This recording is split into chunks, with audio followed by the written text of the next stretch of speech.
हरियाली है जीवन हमारी, पेड़ पौधे हैं सांस हमारी, जलवायु और ये धरती प्यारी, इससे ही तो है दुनिया सारी।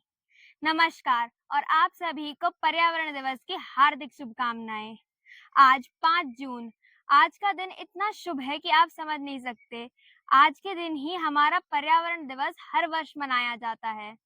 ये दिवस न केवल हमें ये बताता है कि हमें हमारी प्रकृति का सम्मान करना चाहिए, उसे प्रेम करना चाहिए, बल्कि ये हमें ये भी याद दिलाता है कि हमारी जो धरती है, एक माँ के समान है।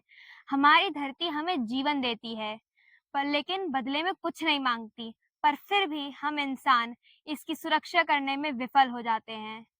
तो आज मैं अक्षरा गौतम आप सभी के समक्ष इस पर्यावरण दिवस पर एक अच्छा सा भाषण लेके आई हूँ। उम्मीद है कि आप सभी को इससे कुछ अच्छा सीखने को मिलेगा, कुछ नया सीखने को मिलेगा। क्या आप सभी ने सोचा है कि आजकल इतनी गर्मी क्यों होती है? जून जुलाई की गर्मी मई अप्रैल में देखने को मिल रही है। इसका कोई एक कारण नहीं, अनेक कारण हैं, जैसे पेड़ों का कटना, नदियों का साफ ना रहना, प्रदूषण, गंदी हवा आदि। हमारे भारत में उत्तराखंड और हैदराबाद जैसे इतने महत्वपूर्ण जंगलों को ऐसे काटा जा रहा है जैसे उनकी कोई जरूरत ही ना हो। ये एक बहुत ही मुश्किल घड़ी है और हम सभी को साथ में मिलकर इसे सही करना होगा। हमारी नदियों को ले लो, गंगा और यमुना एक रासायनिक मिल्कशेक बन चुकी हैं। काला पानी, सफेद झाग और इनकी बदबू जीना ही मुश्किल कर देती हैं। और फिर हम कहते हैं कि हमारे देश में नदियों को पूजा जाता है। अब ऐसे पूजन का क्या फायदा जब हमारा जीवन ही मुश्किल हो जाए। हम सभी को ये बात समझनी होगी। हमारे भारत में ही नहीं बल्कि जापान में भी माउंट फूजी, जो अपनी शीतलता का प्रतीक हुआ करा करता था, उस पर भी अब बर्फबारी नहीं हो रही है। बर्फबारी बंद हो चुकी है, बल्कि 800 साल में ये पहली बार हुआ है वहां पे। और फिर भी हम सब कहते हैं कि हम क्या कर सकते हैं।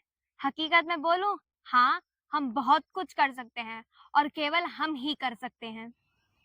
मेरे दोस्तों, हमें ये समझना होगा कि हमारी जो ये धरती है, इसकी शोभा इन बड़े-बड़े भवनों से नहीं, इन पहाड़ों से है, इन लंबी-लंबी सड़कों से नहीं, इन पेड़-पौधे, खलियानों से है।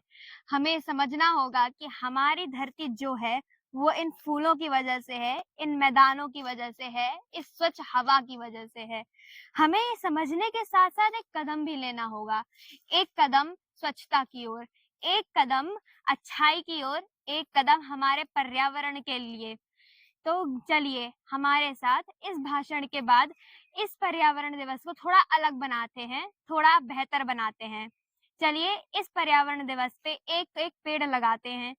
जो ये योजनाएं हमारी सरकार लाती है, जैसे नमामि गंगा, स्वच्छ भारत अभियान, इस पे थोड़ा सहयोग देते हैं। क्योंकि हमारी धरती है एक अनमोल रत्न। चलो साथ में करें इसे बचाने का प्रयत्न। धन्यवाद।